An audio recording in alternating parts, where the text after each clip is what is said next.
بتائیے گا کہ لفظ کے استعمال اور لفظ کے لغوی معنی ان دونوں میں کیا فرق ہے؟ اور چیز ہے لغوی معنی تو یہ ہے کہ کیا لفظ اس مفہوم اور مفعول کے اسناد سے مفہوم میں تبدیلیاں ہونی شروع ہو جاتی ہیں۔ انہوں نے اپنی دعوت پیش کرنے کی ابتدا کی اس وقت وہ تیسرا قرآن مجید نے یہ کہا کہ رسالت مآب صلی اللہ علیہ وسلم کے زمانے میں اقتربت الساعۃ وانشق القمر، چاند ٹوٹ گیا۔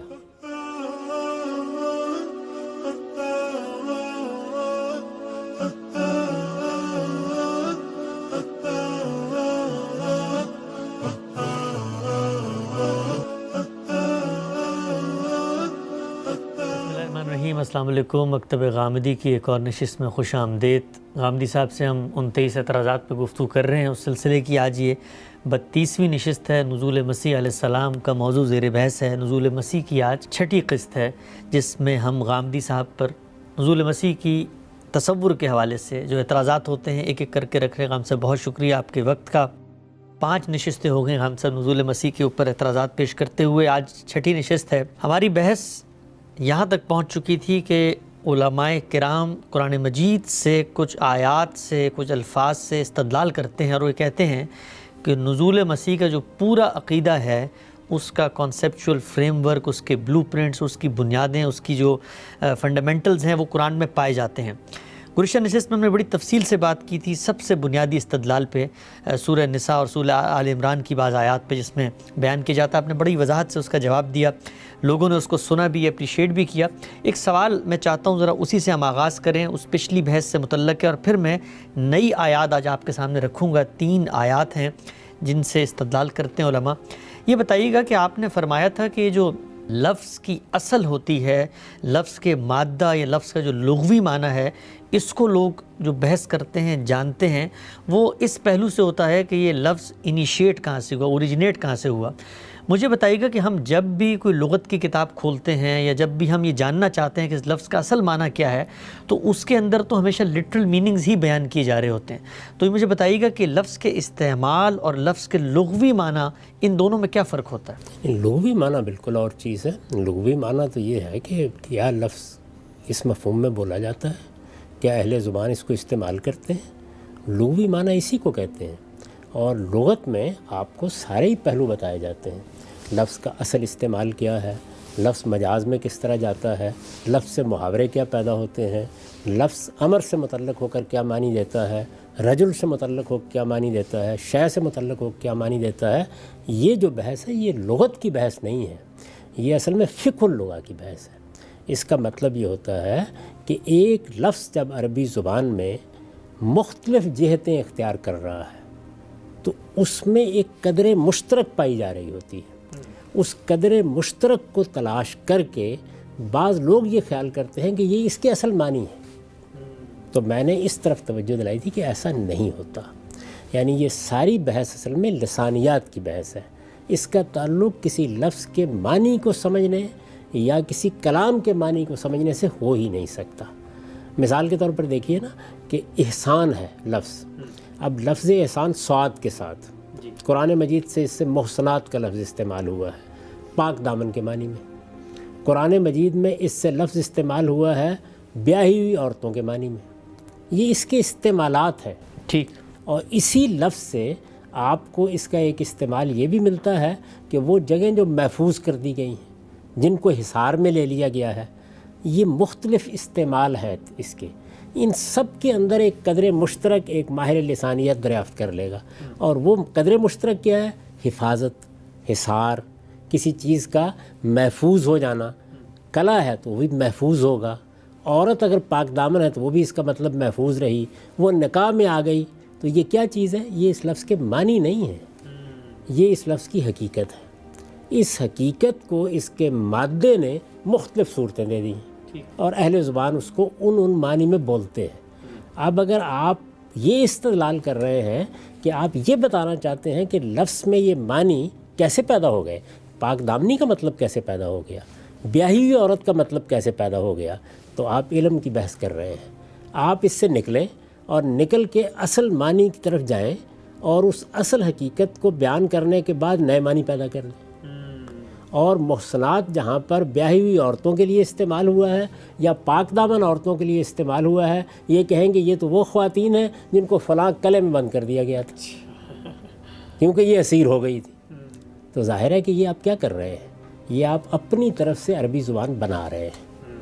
اسی پر میں نے تبصرہ کیا تھا کہ ہمارے ہاں بعض لوگوں نے بالکل یہی طریقہ اختیار کیا، اور ایک عام آدمی یہ خیال کرتا ہے کہ وہ مثالیں تو ساری کلام عربی کی دے رہے ہیں، وہ لغتی کو کوٹ کر رہے ہیں، وہ یہ نہیں دیکھتا کہ وہ لغت کو بیان کر رہے ہیں۔ لغت کو بیان کریں کہ کیا فی الواقع اہل لغت نے یہ استعمال بتایا ہے۔ کوئی لغت آپ اٹھا کے دیکھ لیں، آپ لسان کو اٹھا لیں، آپ ابن اسیر کو اٹھا لیں، آپ ابن سیدہ کو اٹھا لیں، آپ محکم کو مخصص کو اٹھا لیں، جو قدیم ترین لغات ہیں، آپ دور حاضر کی کسی چیز کو اٹھا لیں، اقرب کو اٹھا لیں، وہ آپ کو لفظ کے استعمالات بتا رہے ہوتے ہیں۔ یعنی مادے سے آپ اپروچ کرتے ہیں، خود مادے کے کوئی معنی ہوتے ہیں؟ ہرگز نہیں ہوتے۔ ٹھیک ٹھیک ٹھیک، یعنی اس کا کوئی مطلب نہیں ہوتا، وہ تو اصل میں لفظ کی مشترک حقیقت ہے جس سے آپ اس کے اندر جو معنی پیدا ہو رہے ہیں ان کے اشتراک کو سمجھتے ہیں۔ تو یہ ترتیب لوگوں نے الٹ دی، یعنی صحیح ترتیب یہ تھی کہ لفظ جس معنی میں استعمال ہو رہا ہے اس کی حقیقت جانی جائے۔ انہوں نے کیا کیا؟ انہوں نے حقیقت کو اٹھایا اور اٹھا کر لفظ میں ایک نئے معنی پیدا کر دی، ٹھیک ٹھیک ٹھیک، جبکہ اہل زبان نے کبھی لفظ کو اس معنی میں بولا ہی نہیں ہوتا۔ تو زبان میں جب آپ کسی کلام میں جب آپ گفتگو کر رہے ہوتے ہیں تو آپ کو یہ بتانا ہوتا ہے کہ اہل زبان نے اس کو بیان ہی اس مفہوم میں استعمال کیا ہے۔ ان کے ہاں یہ مجاز موجود ہے، ان کے ہاں یہ استعارہ موجود ہے، ان کے ہاں یہ تشبیہ موجود ہے۔ یہ ساری چیزیں آپ کو اہل زبان کے استعمالات ہی سے واضح کرنا ہوتی ہیں، یعنی بتانا ہوتا ہے۔ کتنا فرق واقع ہو جاتا ہے اس میں میں اسی آیت کی مثال دے دیتا ہوں جس کے اوپر ہم بحث کرتے رہے ہیں۔ مثلا اس میں اللہ تعالیٰ نے یہ فرمایا ہے کہ بل رفع اللہ الیہ، میں عرض کر چکا ہوں کہ اس کا مطلب کیا ہے، اس لیے اس کو میں نہیں دہراؤں گا، لیکن جیسے ہی آپ اس کو پڑھتے ہیں کہ بلکہ اللہ نے ان کو اپنی طرف اٹھا لیا، تو آپ دیکھیے کہ مولانا سید ابو اللہ صاحب مودودی نے اس احتمال کا ذکر کر دیا ہے کہ اس کے معنی یہ بھی تو ہو سکتے ہیں نا، جیسے ہم اپنی زبان میں بولتے ہیں کہ اللہ نے فلاں آدمی کو اٹھا لیا، مطلب یہ ہے کہ موت دے دی، یہ ہو سکتا ہے نا۔ اب دیکھیے میرے موقف کے حق میں ہے یہ معنی، لیکن میں نے پوری بحث میں اس کا ذکر نہیں کیا، اس لیے کہ یہ ہماری زبان میں اسلوب موجود ہے، اٹھا لیا کہہ کے آپ موت کو تعبیر کرتے ہیں، یہ اسلوب عربی میں نہیں ہے۔ اچھا آپ ترجمہ کریں تو بالکل ایک ہی ہے، آپ کہتے ہیں بل رفع اللہ الیہ، اللہ نے اس کو اپنی طرف اٹھا لیا۔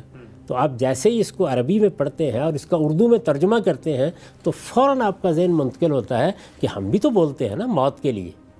آپ میرے گھر آئیں تو میں آپ سے یہ کہوں گا کہ والد صاحب کو تو اللہ نے اٹھا لیا۔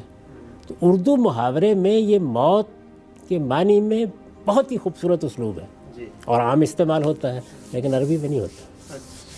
اور جب عربی زبان میں نہیں ہوتا تو اب اگرچہ آپ کے موقف کی تائید ہو رہی ہے اس سے، لیکن میں نے یہ معنی نہیں کی۔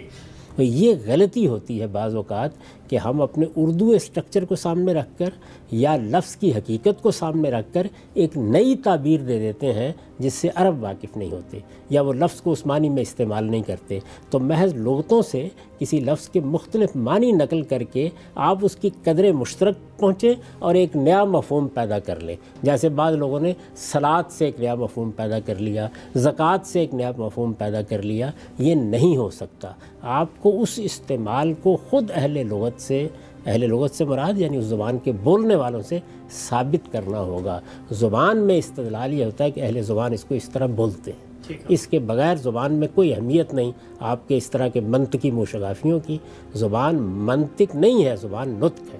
ٹھیک۔ اچھا غام صاحب، جو آپ نے میتھڈالوجی بیان کی ہے کہ لفظ کا استعمال بتائے گا کہ اس کے کیا معنی ہیں، لفظ جس سے متعلق ہو رہا ہے وہ امر ہے، شے ہے، رجل ہے، یہ جو میتھڈالوجی اصول میں ہے یہاں پر اس آیت میں تو آپ علماء کرام کو یہ بتا رہے ہیں جو آپ کے موقف پر عدم اطمینان کا اظہار کر رہے ہیں کہ آپ اس میتھڈالوجی کو اپلائی کریں اور دیکھیں کہ یہ لفظ کس معنی میں ہے۔ خود ہمارے علماء جب ان کے سامنے ہم نے دیکھا موجودہ عہد میں بھی بعض لوگوں نے صلاۃ کا ایک نیا معنی کر دیا اور کہا کہ جی دیکھیں صلاۃ کا تو ایک لغت میں یہ معنی بھی ہے اور اس کا یہ معنی بھی ہے، تو اس کا ہم نماز ہی کیوں مانی لیں ہم نے۔ تو وہاں پر بھی تو علماء ان لوگوں سے کیا یہی بحث نہیں کر رہے ہوتے کہ یہ جس لفظ کا معنی بتا رہے ہیں یہ تو متعین موجود ہے، لوگ جانتے ہیں، تو آپ اور وہ میتھڈالوجی کے لحاظ سے کیا وہاں پر ایک ہی جگہ اپروچ کر رہے ہیں؟ وہاں بھی یہ غلطی ہوئی کہ جب اس طرح کی بحثیں سامنے آئیں تو اس میں عام طور پر پرانے مفسرین کی آراء نقل کی گئی یا امت کے اجماع کا حوالہ دیا گیا۔ لغت میں یہ بحث کیسے کرنی چاہیے، کیسے بتانا چاہیے کہ لغت اس کو قبول نہیں کرتی، زبان کے اسالیب اس کو قبول نہیں کرتے، زبان کا علم اس کو قبول نہیں کرتا، یہ بحثیں بعض لوگوں نے اشارتاً کی لیکن جس درجے میں ہونی چاہیے تھی نہیں ہوئی۔ اچھا، وہاں بھی نہیں ہوئی؟ وہاں بھی نہیں ہوئی، اس لیے کہ ہمارے ہاں اس کا ذوق پیدا نہیں کیا جاتا، ہماری تعلیم میں بھی یہ چیز پیدا نہیں کی جاتی۔ یہ بتانا چاہیے کہ لفظ سفر کیسے کرتا ہے، لفظ مختلف ادوار میں کیسے استعمال ہوتا ہے، لفظ کے استعمالات اس میں کیسے تغیرات پیدا کرتے ہیں۔ اسی لیے ہم یہ بحثیں کر کے بتاتے ہیں کہ آپ قرآن مجید کو سمجھنا چاہتے ہیں تو آپ کو عرب جاہلیت کی زبان میں رسوخ پیدا کرنا چاہیے، آپ کو رسالت مآب صلی اللہ علیہ وسلم کے زمانے کی زبان سیکھنی چاہیے۔ یعنی بعض موقعوں کے اوپر بالکل ملتے جلتے اسالیب ہماری اپنی زبان میں ہوتے ہیں، ان سے غلط فہمی ہو سکتی ہے، تو آپ کو یہ بتانا پڑتا ہے کہ یہ اسلوب، یہ انداز، یہ بات فی الواقع عربی زبان میں بھی اسی طریقے سے، اس میں کوئی شک نہیں ہے کہ ایک ہے زبان کا عمومی اسٹرکچر، اس میں 90% چیزیں دنیا کی ساری زبانوں میں مشترک ہوتی ہیں، لیکن جب کوئی خاص تعبیر زیر بحث آ جائے تو وہاں آپ کو اسی طرح اپروچ کرنا ہوتا ہے کہ یہ لفظ عربی زبان میں یا عربوں کے ہاں یا عرب جاہلیت میں کس طرح استعمال ہوتا تھا، اس کا استشہاد کیا جاتا ہے۔ تو یہ میں نے آج کے دور کے بارے میں لوگوں کی مثال دی، ورنہ جو ہمارا پرانا علم ہے جس سے ہم نے زبان سیکھی ہے اس میں یہ ساری بحثیں ایسے ہی کی جاتی ہیں۔ زمخشری ایسے ہی کرے گا، فرہ ایسے ہی کرے گا، سیبوے ایسے ہی کرے گا، اسی طرح سے جو معانی کے بڑے علماء ہیں وہ اسی طریقے سے کریں گے، جو زبان کے بعض خاص اسالیب پر گفتگو کرتے ہیں وہ اسی طرح بحث کریں گے۔ اہل لغت ایسے ہی استشہاد کرتے ہیں، آپ کوئی اچھا لغت اٹھاتے ہیں، جب آپ لسان کو اٹھاتے ہیں یا آپ جس طرح کے ماضی میں بڑے لغت تھے جن سے خود لسان کو ترتیب دیا گیا ہے تو اسی طرح بحث کر رہے ہوتے ہیں۔ ہماری اپنی اردو میں ایسے ہی ہوتا ہے، دنیا کی ہر زبان اسی طریقے سے کام کرتی ہے۔ آپ آکسفورڈ ڈکشنری اٹھا کے دیکھیں وہاں بھی یہی ہوگا، چیمبرز اٹھا کے دیکھیں اس میں بھی اسی طریقے سے ہوگا۔ یعنی بتایا جائے گا آپ کو کہ شیکسپیئر نے اس لفظ کو اس مفہوم میں استعمال کیا ہے، یہاں ہمارے یہاں بتایا جائے گا غالب نے اس مفہوم میں استعمال کیا ہے، میر نے اس مفہوم میں استعمال کیا ہے۔ تو استعمال لفظ کا در حقیقت لفظ کے معنی متعین کرتا ہے اور سیاق و سباق ترجیح قائم کرتا ہے۔ اسی اصول پر ہمیشہ بات کرنی چاہیے۔ ٹھیک، ہم سب یہ اصول کتنا اہم ہے کہ قرآن مجید کی جو اس مقام کے علاوہ بھی جن مقامات میں اگر کوئی مختلف انحرافات ہوئے ہیں تو اسی ذریعے سے ہم اس کو واپس لا سکتے ہیں۔ میں ایک اور مثال آپ کے سامنے رکھنا چاہتا ہوں تاکہ پھر ہم آگے بڑھیں۔ اس مثال سے آپ اس پوری میتھڈالوجی کو مزید واضح کر سکتے ہیں۔ ہم دیکھتے ہیں موجودہ عہد میں کچھ فیمنزم کی تحریکیں اٹھ رہی ہیں، لوگ یہ کہتے ہیں کہ عورت کے بارے میں تعدیب کا معاملہ کیسے ہو سکتا ہے، تو بعض لوگوں نے قرآن مجید کی ایک آیت ہے جس میں وَضْرِبُوهُنَّ کے الفاظ آئے ہیں اور اس کا ترجمہ یہ کرنے کی کوشش کی ہے کہ یہاں پر ضرب سے مراد مارنا نہیں ہے، یہ تعدیب نہیں ہے، بلکہ ضرب کے تو بہت سارے معنی ہوتے ہیں، یہاں پر آپ نصیحت کا معنی یا کسی کو کوئی مثال دینا، بیان کرنا، کہانی سنانا، سب کے معنی ہو سکتے ہیں۔ تو وہاں پر بھی کیا ایگزیکٹلی یہی غلطی ہو رہی ہے؟ بالکل یہی غلطی ہو رہی ہے۔ دیکھیے میں نے بتایا نا آپ کو کہ ایک غلطی تو یہ ہوئی ہمارے زمانے میں کہ بعض لوگ جو زبان کے اس پہلو سے پوری طرح واقف نہیں تھے کہ زبان کا ورکنگ نالج حاصل کر لینا یہ تو آسانی سے ہو جاتا ہے۔ اس ورکنگ نالج کے ساتھ جب انہوں نے دیکھا کہ اچھا جب ہم عربی لغت کھولتے ہیں تو اس میں تو مادے ہوتے ہیں، اس میں تو سے حرفی بعض چیزیں ہیں جن سے لفظ بنتا چلا جاتا ہے، اس سے لفظ کے کئی ابواب وجود میں آ جاتے ہیں۔ تو یہ جب انہوں نے دیکھا تو انہوں نے خیال کیا کہ لفظ کے کوئی اصل معنی بھی ہوتے ہیں یا مادے کے کوئی معنی بھی ہوتے ہیں، جبکہ یہ بالکل بے بنیاد بات تھی۔ جو آدمی زبان سے واقف ہے وہ ہنس دے گا اس بات کو سن کر، یہ کیا چیز ہے جو بیان کی جا رہی ہے، یہ تو دیکھا جائے گا استعمال کیا ہے۔ بالکل اسی طرح کی ایک غلطی یہ ہوئی کہ لفظ اصل میں جس طرح انگریزی زبان میں ہے نا کہ آپ پریپوزیشن تبدیل کرتے جائیے، لفظ اپنے معنی تبدیل کرتا چلا جائے گا، اسی طرح لفظ کے ساتھ اس کے فاعل اور مفعول کے اسناد سے مفہوم میں تبدیلیاں ہونی شروع ہو جاتی ہیں۔ اچھا، یعنی آپ ضربہ مثلاً بولیں گے تو یہ مثال دینے کے معنی میں ہے، لیکن ضربہ کا مفعول عورت بن رہی ہے یا مرد بن رہا ہے یا جانور بن رہا ہے تو یہ معنی اس میں نہیں ہو سکتے۔ یعنی یہ دیکھیے میں نے ضرب المثل اردو میں بولا ہے جی، تو میں ضرب المثل بولوں گا تو اس سے ضرب المثل مراد لی جائے گی۔ اگر کسی جگہ میں نے تنہا ضرب بول دیا تو ضرب المثل مراد ہو جائے گی، اس کی نہیں ہوگی نا۔ تو بالکل اسی طرح سے صلے کیا استعمال ہوئے ہیں، یعنی دیکھیے قرآن میں لم یخروا علیہا صما و عمیانا، اگر اس لم یخروا لہا کر دیا جائے اس کو تو مطلب بالکل اور ہوگا، اور لم یخروا علیہ ہے تو مطلب بالکل اور ہوگا.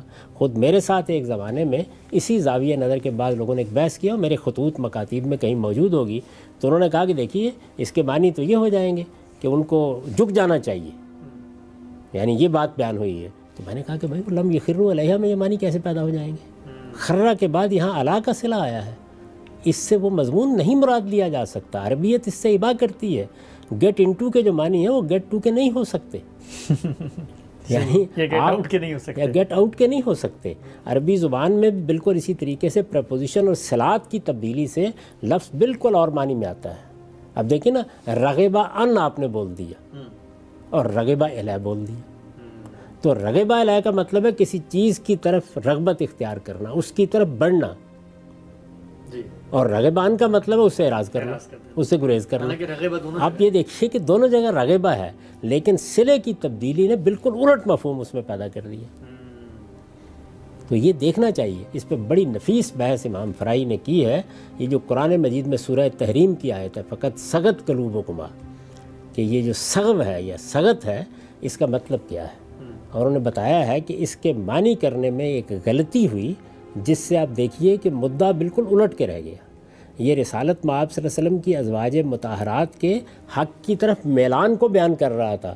آپ نے ان کے دل کی ٹیڑھ اس سے مراد لے لی، اس لیے کہ زاغت کے معنی میں لفظ کو لے لیا گیا. یہ صرف اسی چیز کو نہ پہچاننے کا نتیجہ ہے. تو عربی زبان میں یہ دیکھنا ہوگا آپ کو کہ لفظ استعمال کس طرح ہوا ہے، کس مفعول کے ساتھ استعمال ہوا ہے. میں نے آپ کو بتایا نا کہ ہر فعل کے بارے میں یہ جاننا چاہیے کہ اس کا مفعول رجل بنے گا تو معنی اور ہوں گے. ضرب تو ہوں جب میں کہوں گا تو اس کا مطلب ہے مارنا، میں نے اس کو مارا. لیکن جب اس کے آگے مثلاً آ جائے گا یا اور کوئی اس طرح کی چیز آ جائے گی تو معنی میں تبدیلیاں ہونی شروع ہو جاتی ہیں. تو ہمیشہ یہ دیکھنا چاہیے. خود میں نے استاذ امام سے یہ چیزیں سیکھی ہیں، لیکن جس طرح میں نے پچھلی دفعہ بھی عرض کیا تھا کہ بعض موقعوں پر غلطی ہو جاتی ہے. مثلا قرآن مجید کی ایک بہت مشکل آیت ہے ثم لیکتا، جس میں آیا ہے، اس میں دیکھیے میں نے اختلاف کیا اپنے جلیل القدر استاد سے، اور بنا اختلاف کیا یہی چیز. یعنی وہ جو سی ڈی لگانے والی آیت، کیا ہے اس کا ترجمہ ہم سب؟ یعنی تم پھر سی ڈی لگاؤ آسمان میں اور کاٹ ڈالو، ثم لیکتا. تو انہوں نے لکھا ہے کہ یہ یہاں پر فیصلہ کرنے کے معنی میں آ گیا ہے. اس میں کوئی شک نہیں ہے کہ عربی زبان میں ملکہ بلقیس کا قول بھی نقل ہے، ما کنت قاطعۃ امرا، میں فیصلہ نہیں کرتی اس وقت تک. تو یہ آتا ہے اس معنی میں، لیکن امر کے ساتھ آئے گا. اور یا امر کو لفظاً موجود ہونا چاہیے، امر یا اس کے ہم معنی کسی چیز کو. امر کا مطلب ہے معاملہ، یعنی کوئی معاملے کی نوعیت کی چیز جو ہے وہ یا لفظاً آنی چاہیے یا پیچھے موجود ہونی چاہیے. تو نہ لفظاً یہاں ہے نہ پیچھے ہے. پیچھے جو کچھ ہے وہ رسی ہے. تو اس وجہ سے قطع جب کسی شے کے لیے آئے گا تو کاٹنے کے معنی میں آئے گا، وہ فیصلہ کرنے کے معنی میں نہیں ہو سکتا. تو یہ کہیں اگر کسی بڑے سے بڑے عالم سے بھی غلطی ہو جاتی ہے بعض اوقات کسی چیز کو اپریشیٹ کرنے میں.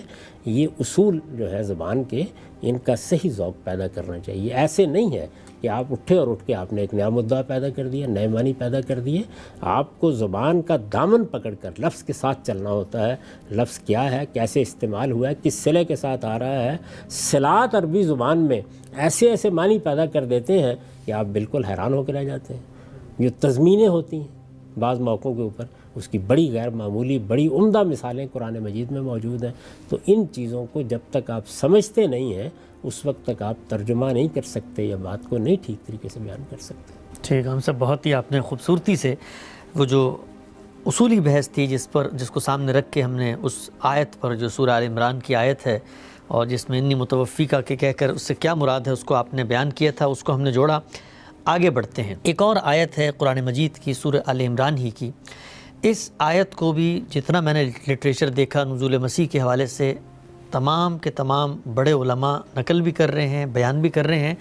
اور آج کے دور کے بعض لوگ تو یہ دعویٰ بھی کر رہے ہیں کہ اس آیت کی تفہیم میں اجماع ہے. یعنی صرف یہ نہیں ہے کہ قرآن نے ایک آیت لکھ دی ہے بلکہ اس کے معنی پہ بھی تمام کے تمام علماء متفق ہیں. وہ آیت یہ ہے، سورہ آل عمران کی آیت ہے، 40 نمبر آیت ہے. وَيُكَلِّمُ النَّاسَ فِي الْمَهْدِ وَكَهْلًا، اور وہ ماں کی گود میں بھی لوگوں سے باتیں کرے گا اور بڑی عمر میں بھی. سیدنا مسیح کا ذکر ہو رہا ہے پیچھے اور کہا کہ گود میں بھی باتیں کرے گا اور بڑی عمر میں بھی. استدلال یہ ہے کہ سیدنا مسیح کے بارے میں تاریخی روایات ہم تک پہنچی ہیں. ہمیں پتہ ہے کہ آپ کا انتقال کوئی 32-33 سال کی عمر سے لے کے کوئی 35-36 سال کی عمر تک ہوا تھا. قرآن مجید یہ کہتا ہے کہ انہوں نے گود میں تو بات کی، لیکن کہل یعنی وہ عمر جس کے بارے میں علماء کہتے ہیں کہ سمجھیں آپ 40 سال کے قریب کی عمر ہے جس کو کہل کہا جاتا ہے. اب سیدنا مسیح کا انتقال جب 35-36 سال میں ہو گیا، قرآن کہہ رہا ہے 40 سال میں وہ گفتگو کریں گے، تو اس کا تو لازمی نتیجہ ہے کہ انہوں نے دوبارہ واپس آنا ہے، آئیں گے اور گفتگو کریں گے.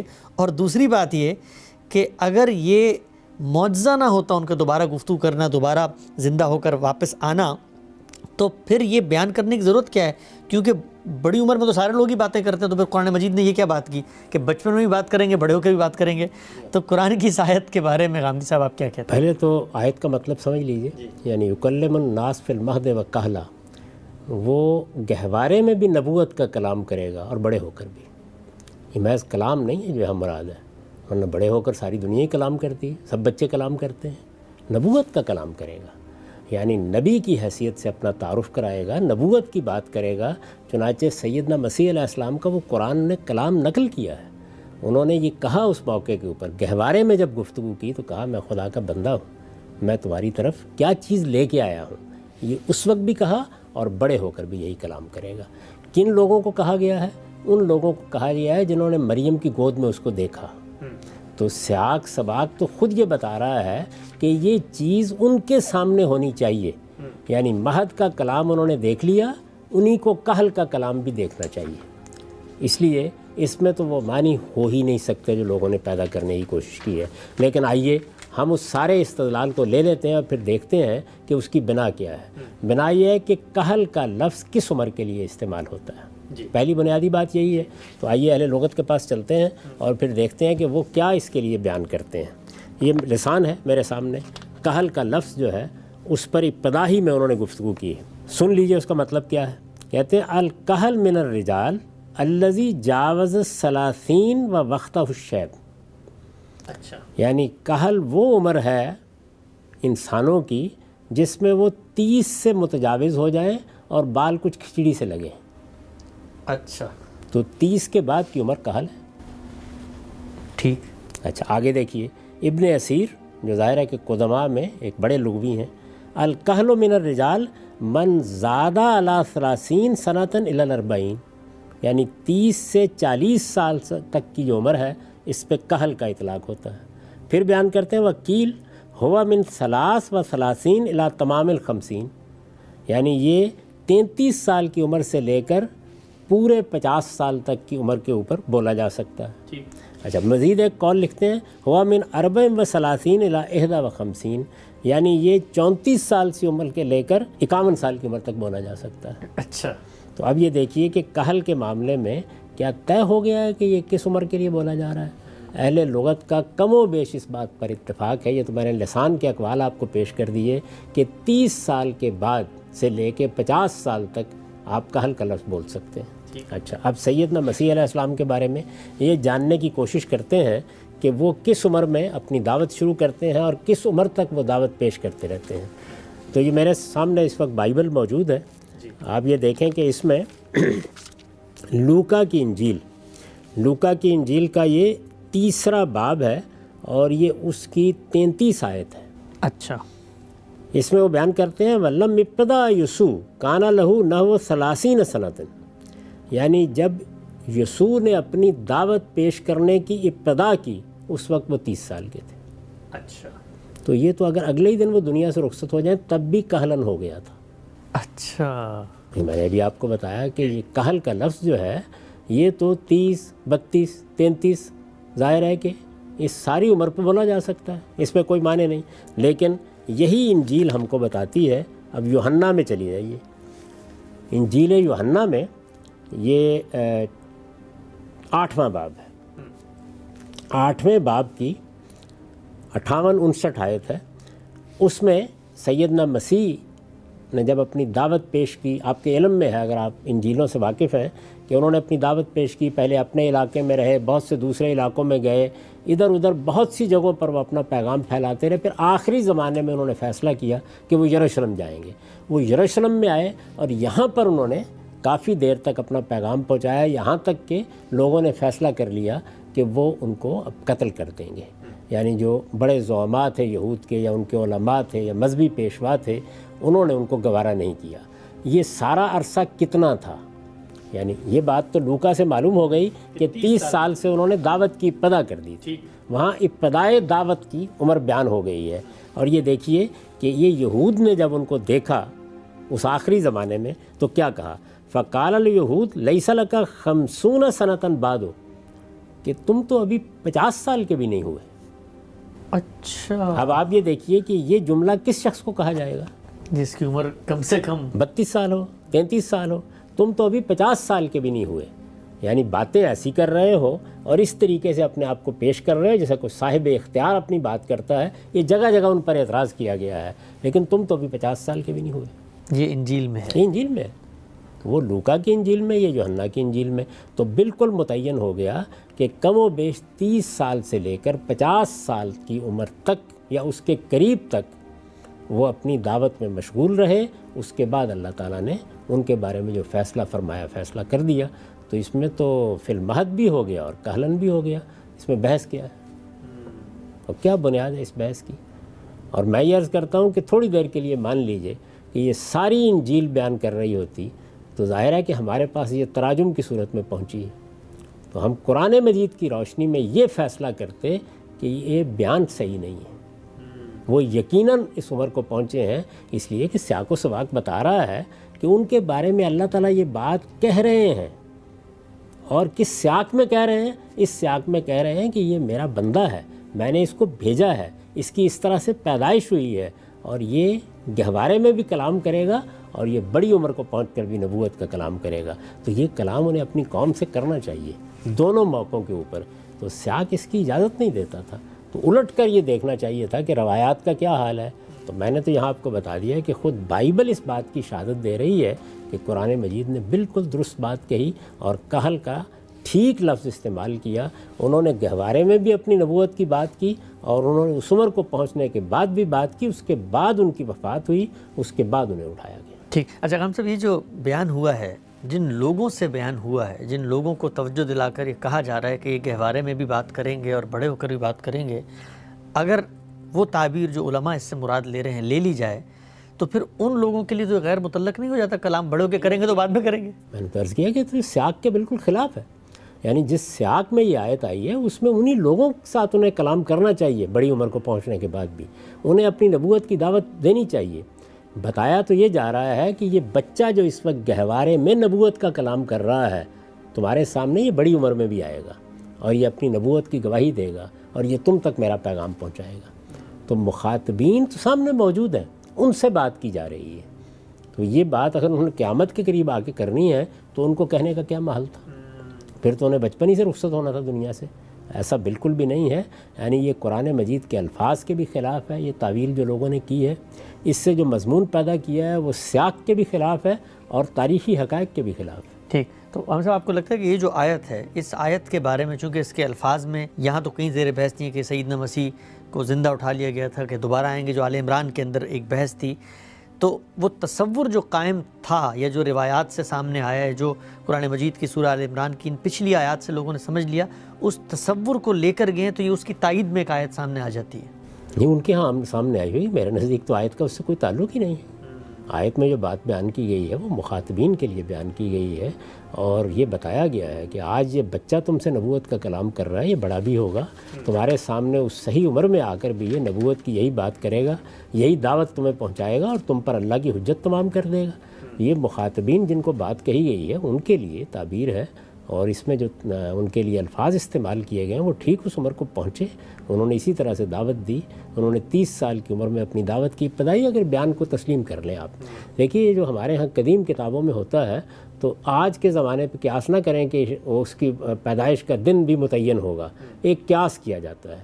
تو یہ انہوں نے بیان کیا کہ 30 سال سے انہوں نے ابتدا کی، اور آخر میں نے آپ کو بتا دیا کہ لوگوں نے ان سے کہا، اور ظاہر ہے کہ ان کے اٹھائے جانے سے پہلے یہ بات ہوئی ہے کہ تم تو ابھی 50 سال کے بھی نہیں ہوئے، تو یہ اسی آدمی کو کہا جائے گا جو 45-50 کے قریب پہنچ رہا ہو۔ ٹھیک۔ اچھا غام صاحب، آخری سوال اس آیت سے متعلق، آپ نے بھی بائبل اٹھا کے پڑھی اور یہ سوال ہر مسلمان کے ذہن میں آتا ہے اور ہم روز سنتے ہیں کہ یہ جو بائبل ہے یہ تو تحریف شدہ ہے، تو آپ نے جب اس کا حوالہ دیا تو کوئی شخص تو یہ کہہ سکتا ہے کہ اس کی بات کو پیش کیسے کیا آپ نے، کہ اس کے بارے میں تو کہا جاتا ہے، خود قرآن نے کہا ہوا ہے کہ جی یہ لوگ تحریف کرتے تھے، تو ایک تحریف شدہ کلام سے آپ نے... میں اس وقت اس موضوع پر نہیں بات کرنا چاہتا، لیکن میں یہ کہہ رہا ہوں کہ آپ کی بنیاد کیا ہے؟ آپ کو کیسے معلوم ہوا کہ وہ 25 سال کی عمر میں دنیا سے چلے گئے تھے یا 15 سال کی عمر میں چلے گئے تھے؟ وہ بھی یہی روایات ہیں جن کی بنیاد پر آپ بات کر رہے ہیں.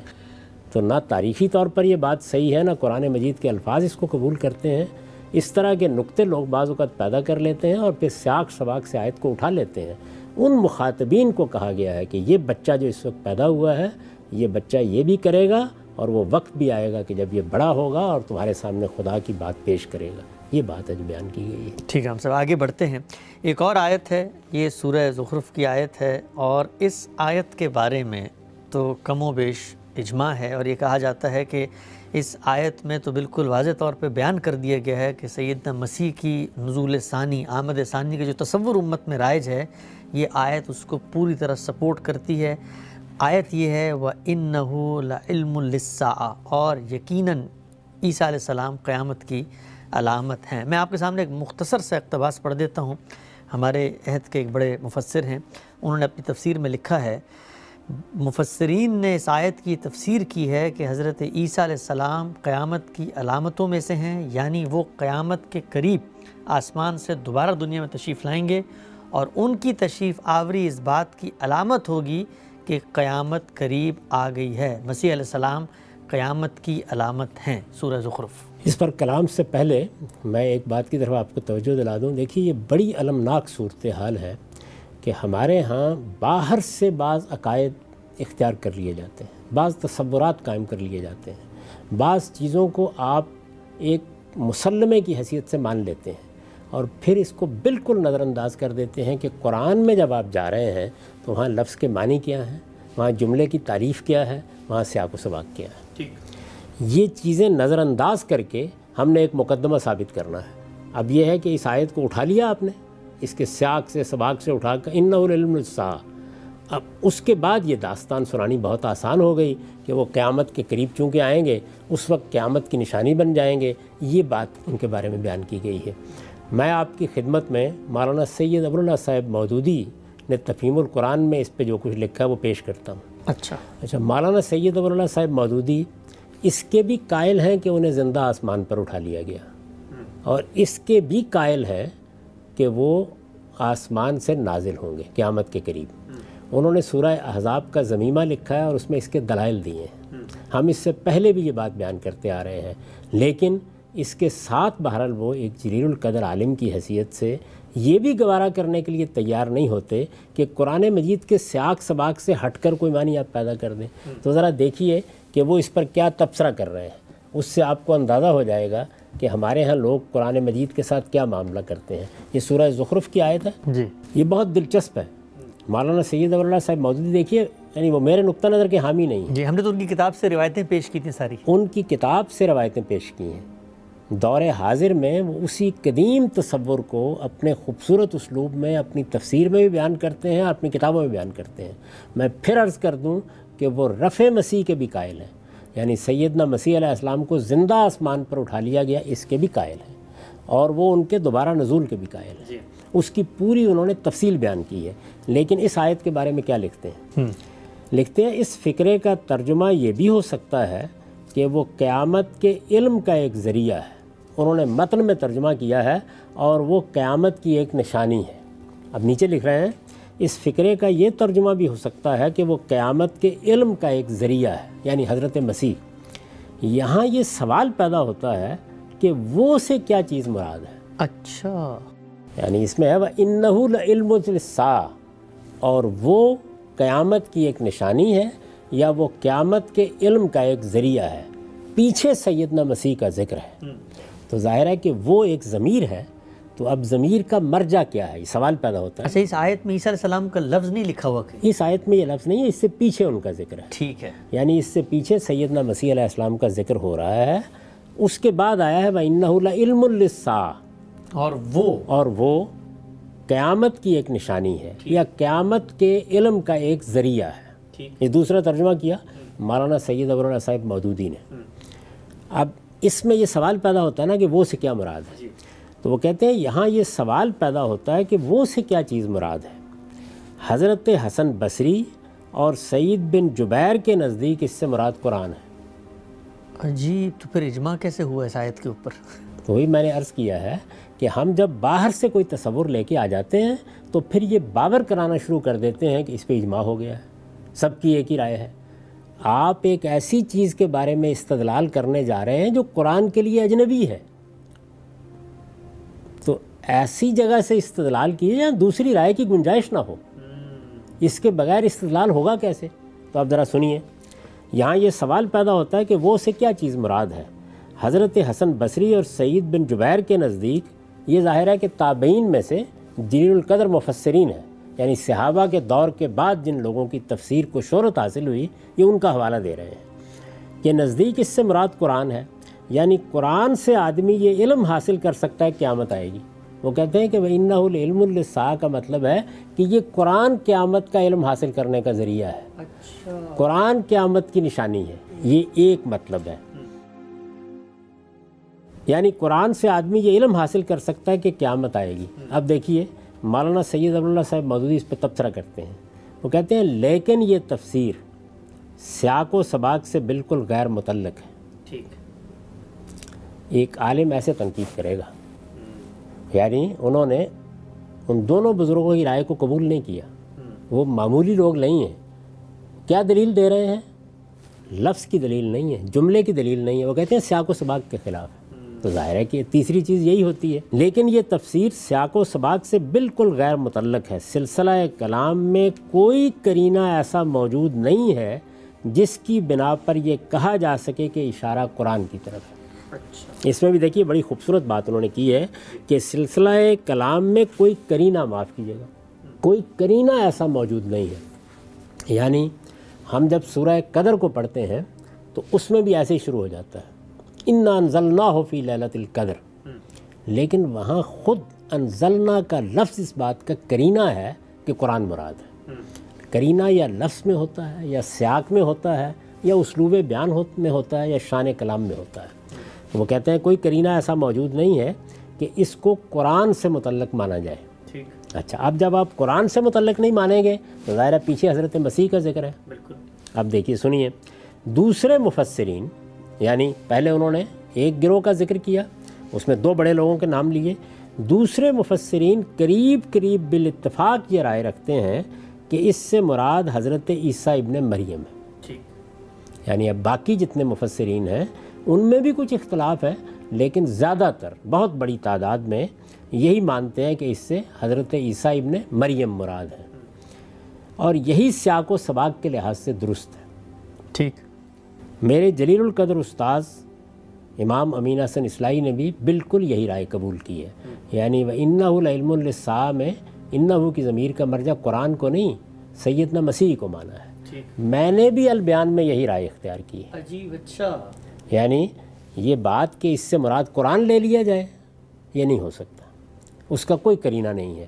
لہٰذا پیچھے سیدنا مسیح علیہ السلام کا ذکر ہے، انہی کے بارے میں فرمایا ہے. مجھے بھی اس سے اتفاق ہے، مولانا سید ابواللہ صاحب مودودی کو بھی اس سے اتفاق ہے، استاد امام کو بھی اس سے اتفاق ہے، اس لیے کہ سیاق سباق اسی کا تقاضا کر رہا ہے. یہاں تک اتفاق ہو گیا. آگے چلیے. دوسرے مفسرین قریب قریب بالاتفاق یہ رائے رکھتے ہیں کہ اس سے مراد حضرت عیسیٰ ابن مریم ہے، اور یہی سیاق و سباق کے لحاظ سے درست ہے. اس کے بعد یہ سوال پیدا ہوتا ہے کہ جناب کو قیامت کی نشانی یا قیامت کے علم کا ذریعہ کس معنی میں فرمایا گیا ہے؟ جو بنیادی سوال ہے. ابن عباس، مجاہد، اکرمہ، قتادہ، سدی، ضحاک، ابو المالیہ اور ابو مالک کہتے ہیں، یہ بھی پہلے دور کے یعنی تابعین تبع تابعین میں سے جو جلیل القدر مفسرین ہیں، ان کے نام انہوں نے لیے، کہ وہ یہ کہتے ہیں کہ اس سے مراد حضرت عیسیٰ کا نزول ثانی ہے. یہ رائے آپ نے بیان کی ہے ابھی جو ہے، یعنی ان کا دوسری بار نازل ہونا، جس کی خبر بکثرت احادیث میں وارد ہوئی ہے. اور آیت کا مطلب یہ ہے کہ وہ جب دوبارہ دنیا میں تشریف لائیں گے تو معلوم ہو جائے گا کہ قیامت اب قریب ہے. یہ بالکل وہی تفسیر انہوں نے نقل کر دی، اور یہ بتا دیا کہ کافی بڑے بزرگوں نے اس کی یہ تفسیر کی ہے. اب دیکھیے اس پہ تبصرہ کرتے ہیں. میں پھر عرض کر دوں، مولانا سید ولی اللہ صاحب مودودی سیدنا مسیح کے دوبارہ نزول کے قائل ہیں، اس کے دلائل دیتے ہیں، اس کے اوپر ایک پورا ضمیمہ انہوں نے لکھا ہے، لیکن تبصرہ سنیے کیا کر رہے ہیں۔ پہلے پھر ذہن نشین کر لیجئے، ان تمام بڑے مفسرین کا نام لے کے وہ کہتے ہیں کہ وہ اس سے حضرت مسیح کا قیامت سے پہلے دوبارہ نازل ہونا مراد لیتے ہیں، اور آیت کا مطلب یہ بتاتے ہیں کہ عیسیٰ علیہ السلام یا مسیح ابن مریم اس مفہوم میں قیامت کی نشانی ہے کہ وہ قیامت کے قریب جب آئیں گے تو معلوم ہو جائے گا کہ اب قیامت آنے والی ہے، یہ مطلب بیان کرتے ہیں۔ ہونا یہ چاہیے تھا نا کہ مولانا سید ولی اللہ صاحب مودودی خود اس کے قائل ہیں کہ سیدنا مسیح کو دوبارہ آنا ہے، تو وہ قبول کرتے ہیں اس کو، لیکن آپ تبصرہ سنیے، وہ لکھتے ہیں، پھر سن لیجئے کہ کون کون لوگ ہیں۔ ابن عباس، مجاہد، اکرمہ، قتادہ، سدی، ضحاک، ابو العالیہ اور ابو مالک، یہ بڑے لوگ ہیں، یہ کہتے ہیں کہ اس سے مراد حضرت عیسیٰ کا نزول ثانی ہے، دوبارہ آسمان سے آنا، جس کی خبر بکثرت احادیث میں وارد ہوئی ہے، جس کو خود مولانا سید ولی اللہ صاحب مودودی مانتے ہیں، اور آیت کا مطلب یہ ہے کہ وہ جب دوبارہ دنیا میں تشریف لائیں گے تو معلوم ہو جائے گا کہ قیامت اب قریب ہے۔ آپ نے بھی یہی نقل کیا ہے۔ تبصرہ سنیے، لیکن ان بزرگوں کی جلالت قدر کے باوجود یہ ماننا مشکل ہے کہ اس آیت میں حضرت عیسیٰ کی آمد ثانی یعنی دوسری آمد کو قیامت کی نشانی یا اس کے علم کا ذریعہ کہا گیا ہے۔ عجیب، یعنی خود ہی تنقید فرما دی مولانا مودودی نے۔ میں یہ کہتا ہوں قائل ہیں اس کے، لیکن یہ اتنی غیر متعلق بات ہے کہ جیسے انہوں نے پہلی بات کو قبول نہیں کیا، اس کو بھی قبول نہیں کیا۔ اچھا اب سنیے، اس لیے دلیل دے رہے ہیں اس کی، اس لیے کہ بعد کی عبارت یہ معنی لینے میں مانے ہے۔ اچھا، یعنی جو عبارت اس کے بعد ہے، یہ کہتے ہیں کہ وہ یہ معنی لینے میں مانے ہے، ان کا دوبارہ آنا تو قیامت کے علم کا ذریعہ صرف ان لوگوں کے لیے بن سکتا ہے جو اس زمانے میں موجود ہوں گے یا اس کے بعد پیدا ہوں گے، یعنی جو ان کے دوبارہ نزول کے زمانے میں ہوں گے یا تو ان کے لیے نشانی بنے گا، اور یا ایک مرتبہ جب وہ دوبارہ آ جائیں گے تو بعد والے لوگوں کو آپ کہہ سکیں گے کہ دیکھیے مسیح علیہ السلام آ گئے تھے، اس وجہ سے قیامت اب قریب ہے۔ تو وہ کہتے ہیں کہ وہ اگر قیامت کی نشانی بنیں گے تو یا تو جب وہ دوبارہ آئیں گے اس زمانے کے لوگوں کے لیے نشانی بنیں گے، اور یا بعد میں پیدا ہونے والے لوگوں کے لیے بن سکتے ہیں، یعنی اولین مخاطبین کے لیے نہیں بنیں گے۔ یعنی آپ سنیے نا کیا بات کہہ رہے ہیں۔ یعنی پہلے انہوں نے یہ بات بیان کی کہ ان بزرگوں کی جلالت قدر کے باوجود یہ ماننا مشکل ہے کہ اس آیت میں حضرت عیسیٰ کی آمد ثانی کو قیامت کی نشانی یا اس کے علم کا ذریعہ کہا گیا ہے۔ کیوں؟ اس لیے کہ بعد کی عبارت یہ معنی لینے میں مانے ہے، یعنی یہ انہ لعلم للساعہ کے بعد جو عبارت آ رہی ہے اس کو اگر آپ سامنے رکھیں تو یہ معنی لے نہیں سکتے۔ ان کا دوبارہ آنا تو قیامت کے علم کا ذریعہ صرف ان لوگوں کے لیے بن سکتا ہے جو اس زمانے میں موجود ہوں یا اس کے بعد پیدا ہوں۔ کفار مکہ کے لیے، یعنی مکہ کے کافروں کے لیے آخر وہ کیسے ذریعہ علم قرار پا سکتا تھا کہ ان کو خطاب کر کے یہ کہنا صحیح ہوتا کہ پس تم اس میں شک نہ کرو۔ عجیب، اچھا، یعنی پوری آیت یہ ہے کہ وَإِنَّهُ لَعِلْمٌ لِلسَّاعَةِ فَلَا تَمْتَرُنَّ بِهَا وَاتَّبِعُونِ، اور وہ دراصل قیامت کی ایک نشانی ہے، پس تم اس میں شک نہ کرو اور میری بات مان لو، یہی سیدھا راستہ ہے۔ تو اگر قیامت کی نشانی کفار مکہ کے لیے وہ نہیں ہے تو ان کو یہ بات کہنے کا محل کیا ہے؟ تو دیکھیے پہلی تنقید کیا تھی کہ پیچھے سیدنا مسیح کا ذکر ہے، کوئی قرینہ نہیں ہے کہ اس سے قرآن مراد لی جائے، اس لیے وہ معنی نہیں ہو سکتے۔ دوسری تنقید کیا ہے کہ آیت کے بعد جو خطاب کیا گیا ہے وہ کفار مکہ کو خطاب کر کے کہا گیا ہے کہ یہ نشانی ہے۔ آج کچھ لوگ ہیں ان کو آپ کہہ رہے ہیں کہ دیکھو یہ فلاں جو آسمان کے اوپر ایک چیز نمودار ہوئی ہے یہ قیامت کی نشانی ہے۔ مثلا قرآن مجید نے یہ کہا کہ رسالت مآب صلی اللہ علیہ وسلم کے زمانے میں اقتربت الساعۃ وانشق القمر، چاند ٹوٹ گیا، تو قیامت کی نشانی کے طور پر پیش کیا نا، کن کے سامنے؟ جنہوں نے دیکھا۔ تو قرآن مجید نے اگر سیدنا مسیح کو قیامت کی نشانی کہہ کے یہ کہا ہے کہ اس میں شک نہ کرو، اور کہا کفار مکہ کو ہے، تو یہ بات قیامت کے قریب آنے والے لوگوں سے کیسے متعلق ہو سکتی ہے؟ تو یہ انہوں نے تنقید کی۔ تو لکھتے ہیں کہ اس لیے کہ بعد کی عبارت کے معنی لینے میں مانے ہے، ان کا دوبارہ آنا تو قیامت کے علم کا ذریعہ صرف ان لوگوں کے لیے بن سکتا ہے جو اس زمانے میں موجود ہوں یا اس کے بعد پیدا ہوں۔ کفار مکہ کے لیے آخر وہ کیسے ذریعہ علم قرار پا سکتا ہے کہ ان کو خطاب کر کے یہ کہنا صحیح ہوتا کہ پس تم اس میں شک نہ کرو۔ لہٰذا ہمارے نزدیک صحیح تفسیر وہی ہے جو بعض دوسرے مفسرین نے کی ہے، یعنی قدیم میں بھی دوسرے مفسرین ان کی بالکل صحیح تفسیر کرتے رہے ہیں کہ یہاں حضرت عیسیٰ کے بے باپ پیدا ہونے اور ان کے مٹی سے پرندہ بنانے اور مردے جلانے کو قیامت کے امکان کی دلیل قرار دیا گیا ہے، اور ارشاد خداوندی کا منشا یہ ہے کہ جو خدا باپ کے بغیر بچہ پیدا کر سکتا ہے اور جس خدا کا ایک بندہ مٹی کے پتلے میں جان ڈال سکتا ہے اور مردوں کو زندہ کر سکتا ہے، اس کے لیے آخر تم اس بات کو کیوں ناممکن سمجھتے ہو کہ وہ تمہیں اور تمام انسانوں کو مرنے کے بعد دوبارہ زندہ کر دے؟ یعنی گویا سیدنا مسیح کو اس میں قیامت کی نشانی اس معنی میں قرار دیا گیا ہے کہ ان کی شخصیت جس طرح کے غیر معمولی معجزات کے ساتھ آئی، جس طرح کی ان کی غیر معمولی پیدائش ہوئی، جس طرح کہ ان کی وفات کے موقع کے اوپر بھی کسی کو جسم بھی نہیں ملا اور تاثر پیدا ہو گیا کہ زندہ آسمان پر چلے گئے ہیں، یہ اتنی غیر معمولی چیزیں جو ان کی ذات سے وابستہ ہیں، یہ در حقیقت اللہ تعالیٰ نے توجہ دلا کے ان حقائق کی طرف کفار مکہ سے یہ کہا ہے کہ وہ قیامت کی نشانی تھی۔ ٹھیک ہم سب تو یہ دوسرے مفسرین کی تفسیر ہے، اسی کو انہوں نے قبول کیا ہے، اسی کو استاد امام نے قبول کیا ہے، اسی کو میں نے بھی قبول کیا ہے، اس اضافے کے ساتھ کہ سیدنا مسیح کی جو دینونت برپا ہوئی، یعنی ان کے ذریعے سے ان کی قوم کو جو سزا دی گئی، وہ قیامت تک جاری ہے۔ اور آپ دیکھیے اس کو قرآن نے ایسے ہی بیان کیا ہے، وَجَائِلُ الَّذِينَ اتَّبَعُوكَ فَوْقَ الَّذِينَ كَفَرُوا إِلَىٰ يَوْمِ الْقِيَامَةِ، یعنی گویا سیدنا مسیح نے آ کے اپنی قوم کا جو فیصلہ آسمان سے کرایا، وہ فیصلہ صرف اس تاریخی دور ہی میں نہیں، اس وقت بھی دیکھ سکتے ہو۔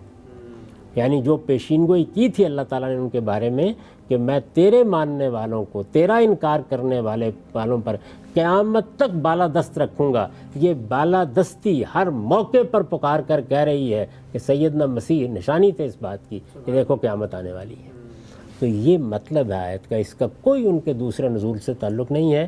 اب یہ خیال نہ کیجیے کہ میں نے مولانا سید ابواللہ صاحب مودودی کو یہاں اپنی تائید میں پیش کیا ہے، نہیں، ان کے استدلال کو اپنی تائید میں پیش کیا۔ استدلال بالکل درست ہے، اور یہی علم کا طریقہ ہے کہ آپ استدلال کی بنیاد کے اوپر کسی بات کو قبول کریں گے یا رد کریں گے۔ میں اپنے جلیل القدر استاذ کی بہت سی چیزوں کو قبول کرتا ہوں استدلال کی بنیاد کے اوپر۔ یہاں بھی میں نے ان کی دلیل کی قوت آپ کو دکھائی ہے کہ ایک آدمی جو وہی رائے رکھتا ہے جس کو ثابت کرنے کے لیے یہ حضرات بات کر رہے ہیں، لیکن قرآن کے سیاق سباق کو سامنے رکھ کے قبول کرنے سے انکار کر دیتا ہے۔ میرے نزدیک ان کی یہ تنقید بالکل درست ہے، آیت کا ہرگز یہ مطلب نہیں ہے۔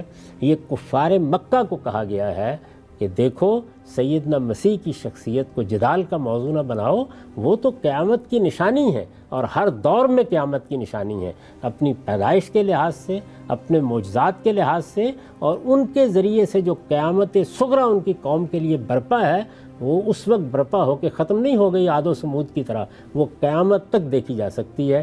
اس وقت بھی میں اور آپ دیکھ سکتے ہیں کہ جو بات کہی گئی تھی کہ اے مسیح میں تجھے وفات دوں گا، تجھے اپنی طرف اٹھاؤں گا، تجھے ان لوگوں سے پاک کروں گا اور تیرے ماننے والوں کو قیامت تک بالادست رکھوں گا، وہ بالادستی اس وقت بھی قائم تھی جب یہ آیت نازل ہوئی، وہ آج بھی قائم ہے اور یہ قیامت تک قائم رہے گی۔